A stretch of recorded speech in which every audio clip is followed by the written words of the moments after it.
BRS పార్టీపై మరోసారి తీవ్ర స్థాయిలో విరుచుకుపడ్డారు కేంద్ర సహాయ మంత్రి Bandi Sanjay. BRS outdated party అని, దాంతో చర్చలు ఉండవని స్పష్టం చేశారు. కవితకు బెయిల్ తామిస్తే ఇక న్యాయస్థానాలు ఎందుకని ప్రశ్నించారు. అటు రేవంత్ రెడ్డి అంటే తనకు గౌరవం ఉందని, ఎప్పటికైనా కేటీఆర్ను జైల్లో వేస్తారన్న అభిప్రాయం వెల్లబుచ్చారు.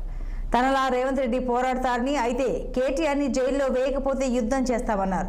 10 ఏళ్ల పాటు తెలంగాణను నిజాంలా పాలించారని విమర్శించారు. అసెంబ్లీలో గులాబీ పార్టీ సభ్యులు 6 గ్యారంటీలు ఎందుకు అడగలేదని చిట్చాట్లో మండిపడ్డారు బండి సంజయ్.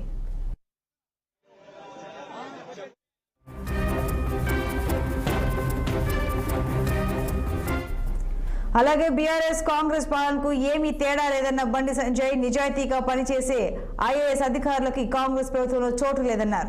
అటు కేసీఆర్ హయాంలో కూడా బీఆర్ఎస్ కి కొమ్ము కాసిన వారికే పోస్టులు ఇచ్చారని, నిజాయితీగా పనిచేసే అధికారులకు పోస్టింగ్లు లేవని ఆరోపించారు. తెలంగాణలో నెక్స్ట్ రాబోయేది తమ ప్రభుత్వమేనన్నారు. స్థానిక సంస్థల బలోపేతం కావాలి అంటే కమలం పార్టీ గెలవాలని తెలిపారు. తమ పార్టీ గెలిస్తే స్థానిక సంస్థలకి కేంద్రం నిధులు వస్తాయన్నారు.